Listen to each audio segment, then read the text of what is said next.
Yeah, I just wanted to, I've never even called into any radio show, any podcast, anything ever.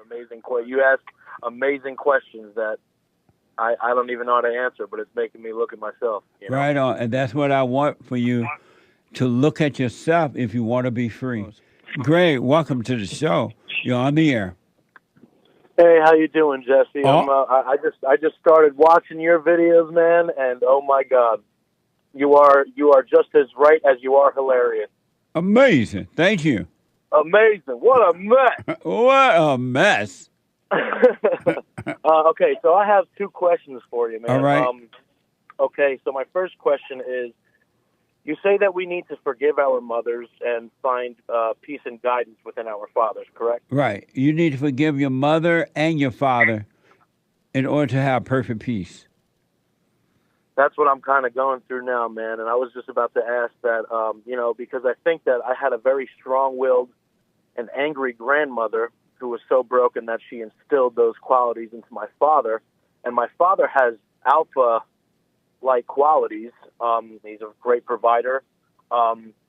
He was always there when I was young and everything. But as I've gotten older and turned into an adult, it just seems as if, I don't know, there's a lot of resentment because he was so there for me that I became so dependent on him. Beta. When you say he was so there for you, he mothered you. He did too much for you. Yeah, he really did way too much for me, and I'm trying to forgive him. And every time I guess I just don't sit down and talk with him about the forgiveness. I'm more like yelling at him because I don't like the way he lives his life, and he doesn't like the way I live mine. But it's not like he lives a righteous life. Sort of like your biblical question. It's just I ask myself that question every day because, like, it holds you accountable. I think. But why do you care either way how he lived his life and not just be concerned about your life? You don't have a right to neither like or dislike the way he lived his life. I just feel like if he's going to judge me on mine when he has extreme issues that kind of like paralyze him, it paralyzes him just as much as it paralyzes me. But the reason you're being judged is because you're judging, and whomever judge shall be judged. So what you're doing to him, you're doing it to yourself. Whatever he has done or is doing or will do has nothing to do with you. But because you were judging him, you can't overcome your own issues. You might be right, Jesse. Just think about tell me one thing about you that gives you the right to judge your father or anyone.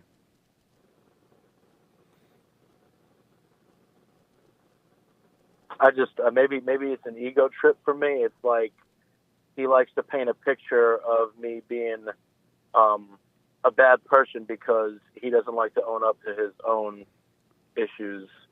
But you're doing the same thing to him. You're doing the same thing to him. Tell me what gives you the right to judge your father or anyone, especially your father. What gives you the right to judge, to play God? I guess I don't have the right, man. Then why are you doing it? Why are you doing it? I guess I need them to know that I'm forgiving them for a certain reason, and I want them to understand that reason. Even if they don't like it, they would understand it because I would do that for them. But how will they know that you're forgiving them when you're judging them?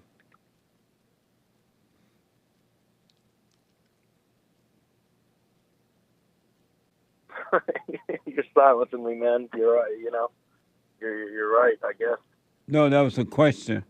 Yeah, I don't even know how to answer that. You answer amazing questions. You ask amazing questions that I don't even know how to answer, but it's making me look at myself. Right on. And that's what I want for you, to look at yourself if you want to be free. because all of your issues has nothing to do with your father at all or anyone else at this point. It has everything to do with you not knowing yourself and not forgiving.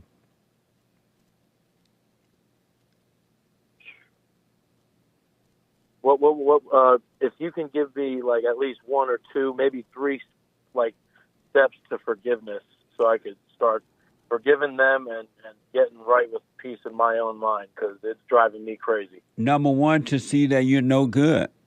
You're no good. And to see that you're no good would allow you to see that you have no right to judge other no good people, right? And then when you see that, you go and apologize to your father and your mother for resenting them, because you will realize you can't help but be no good. You can't change your own nature. They can't change theirs. You're only doing what you can do. They only did what they can do. And you But you will think go. that all people are inherently like bad, unless Every they? human being you know is evil. Every human being you will ever know. Every human being you ever laid your eyes on is evil until they overcome evil by forgiving. So what would you say about the guy? I don't know if you've ever seen the movie Hacksaw Ridge. That guy was in the army, and I guess it was whatever his religion was. He didn't like to bring a weapon into battle, but he saved. I mean, just on the will of God, he saved, and himself, he saved like 30 men off of a cliff. What do you say about that? He was Like, evil. what do you say about He was evil. You think, was it a selfish act to That was for save him all to the? get the thrill. It wasn't for the other people that he quote unquote saved from a cliff. It was for the thrill of it. He wanted a thrill because he was evil. Whoa. People would jump off buildings to get a thrill. Wives beat their husbands all for the thrill of it.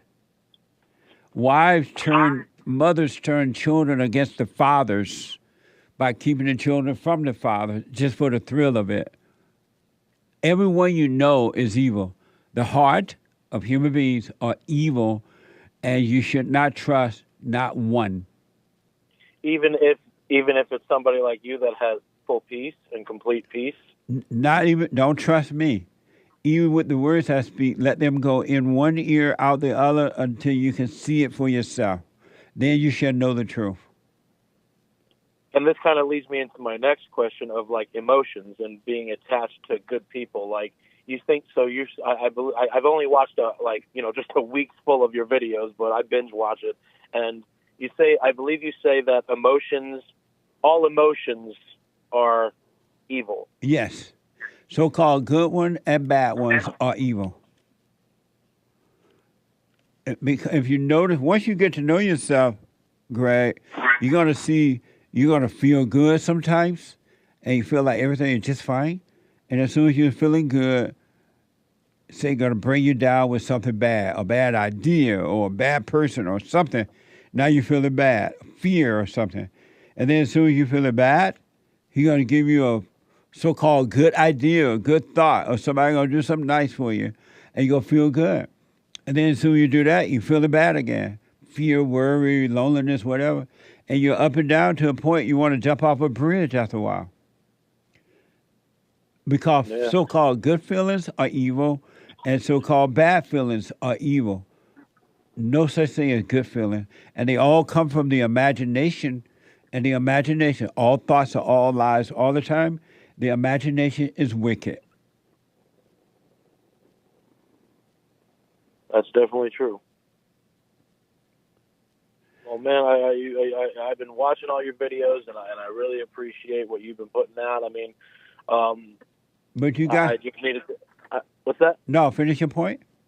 Yeah, I just wanted to, I've never even called into any radio show, any podcast, anything ever, but I just felt compelled to ask you a few questions. I'm sure I'm going to be a caller that keeps calling back, because you keep opening my mind to new ways of thinking, because I've been all over the place with my religion, and right now I'm agnostic, but I'm surrounding myself with Christians and people that are trying to bring me back into at least, because I grew up Catholic, but I don't know. I think Christianity is a lot less judgy and a lot more cut dry and understanding, you know.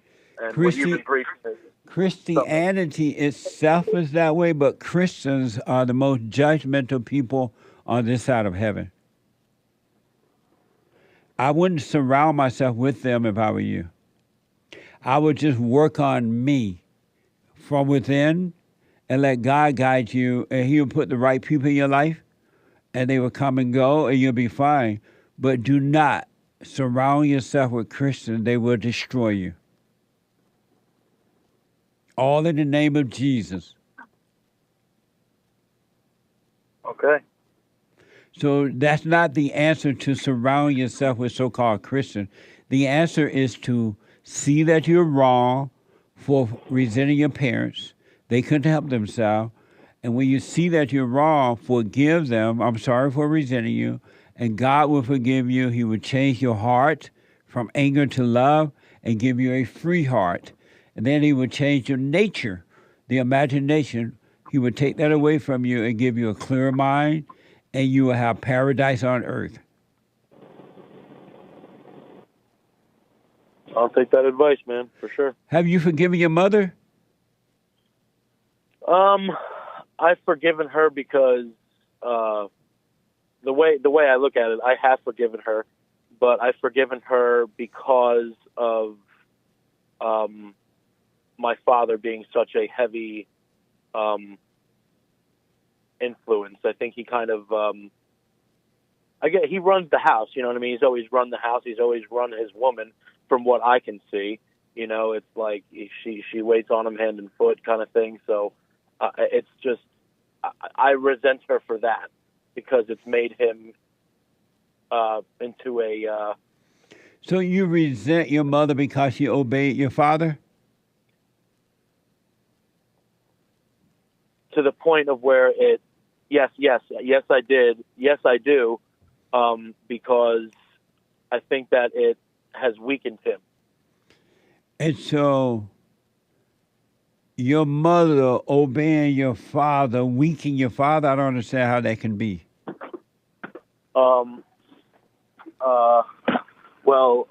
One situation would be my dad is a very big man, always has been, and because he's big, he's always able to, and he's a provider, and he's just a great businessman. Even, you know, the entire community that we live in, anywhere we go, anybody comes to him for any business decisions or asking for advice, anything. So he's sort of like a larger than life kind of guy. So when he's like, oh, get me water, get me this, get me that, give me this, give me that, when he can get up and go get it himself,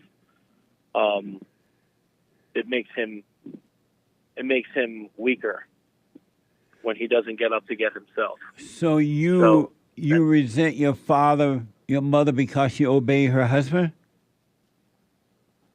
Yeah. Why would you resent her for obeying her husband? That's what she's supposed to be doing. But isn't there a point where it could hinder a man's life to have that control over a woman? No. I agree. I agree that the man should be, you know, head of the household and head of the woman. But not head of the household, but head of the wife. And the wife watch over his household and his children. Yes, I agree. I do agree with that. So I'm not. I agree with that structure. It's just that I think at a point where a man should know, right from wrong, like the ability to get up now has become, down to nothing. So if it's down to nothing and she can, I feel like a woman should be able to guide a man in some sort of way, because I think it helps both ways. You know, a woman is not in a woman's nature to guide a man, period. So you're resenting your mother for obeying her husband? You're afraid. I've never heard that before. Yeah, it's not that I'm. Can you hold? Are you able to hold? What's that? Are you able to hold on? Yeah, that's fine. Yeah. Hold on. Let me take a quick break. So, Greg, when your mother were waiting on your father hand and foot, did she complain about it? Yeah, she did. And so, what kind of things would she say? That it was just too frustrating to bring him certain things like he was he's an alcoholic. So if she was bringing him drinks, because he's like, oh, go get me beer. She would go get him beer. Go get me this. Go get me, and it's like she's going to get him beer so that he's acting. I understand. I believe that, in my opinion, that the man should run his wife, and his wife should obey the husband of all time. Right. But at the risk of sounding contradictory, it's just there's a point, I think, where, like you said, all of us are inherently bad.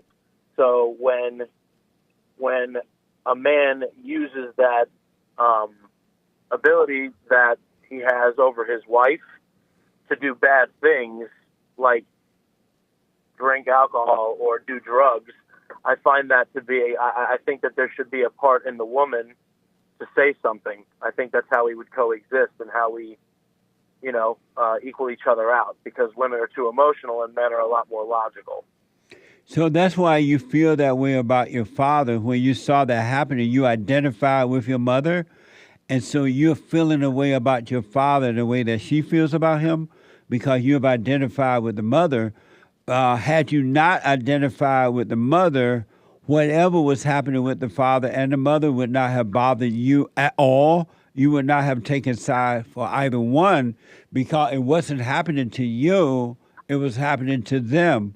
So you're seeing your father through your mother's eyes. Because you weren't doing that. You didn't wait on him like that, she did. But because she was complaining about it, you felt for her, and now you've identified with her and turned against your father. Your father did not do that to you. That happened with your mother and your father. It had nothing to do with you. And you have no right to resent him for doing that or resent her for giving in and bitching about it. It had nothing to do with you. You have taken sides. And the worst thing any human being can do is take sides. Never take sides. Even if I resent her as well? You do resent her. And you still see your father through her eyes. And you resent her because she has imposed a will upon you. Is that a question? Are you asking me that, or? No, I'm telling you that. Oh, you were saying. You got to forget. Yeah. I'm sorry? I'm just trying to work it out of my head, man, You're blowing my mind a little. But that's the only reason you resent your father for that. It didn't happen to you. It happened to your mother, and you are not your mama. You should have identified with her. You don't see your father clearly. You see your father the way your mother sees him. And you have the same complaints about him. You have the same words. You even speak about him in the way your mother does. And at times she sticks up for him too. Over time, now she sticks up for him, and she really fully obeys and doesn't really. I mean, she complains here and there, but I guess it's not like the world is ending. Like it used to be, You're more upset about it than your mama, and it didn't even happen to you. Yeah. What a mess! Oh, what a mess! Well, Jesse, man, thank you very much, man. You just keep doing what you're doing. You're definitely changing lives, man. I've been agnostic for a good while, and I've been looking for a way back to the Lord, man, and it's just so frustrating because it's all up in the air. Everything. I mean, even the music that's out there now, the movies. It's so hard not to believe that there is a higher power of good, and we could all find peace and it's within ourselves. and it's inside of you. It's outside of you, above you, but it's inside of you. Everything you're looking for, the kingdom of heaven is inside of you. Paradise is within. And all you got to do is start looking at you and forget about looking at anyone else. And the beauty is, once you see you, you're going to understand every human being on earth, and you will never judge again. Awesome, man. And I'm so sorry. I keep taking up some of your time. Can I ask one little more question? Yes. All right. How is love inherently bad? Like a love for a husband to a wife? Is that just Because it's emotional. Emotional love of a husband to a wife or a wife to a husband is not love, it's hate. It's all ego. Can you elaborate a little bit? It's all ego. And the wife, when he emotionally love the husband, when he emotionally love his wife, he's trying to get something from her, some type of thrill. And when the wife emotionally love her husband, she's trying to get something. And when they don't get what they want, it turned into a war. But if they didn't have that fake love for one another, it would be peace on earth and a marriage that would last until death do you part. Because if a man loved God, if he loved what's right more than he did himself, his wife, his children, or anything else, he wouldn't need anything from his wife or anyone. And so there would be no battle. And if the woman loved what's right more than she does anything, her husband, her mama, her dad, her brother, her sister, her children, she would be needy and there would be no battle. And if it worked out, it'll be fine. If it didn't work out, it'll be fine. But it would have to work on its own without anyone trying to make it work. But when you have emotional love, which is evil, you try to make a relationship work. You try to make your life work out, and you only screw it up. You make it worse. Amazing. Amazing. That's it, man. That's it. Thank you so much. I wish you well, Greg. Call me again. I will, man. Thank you. All right.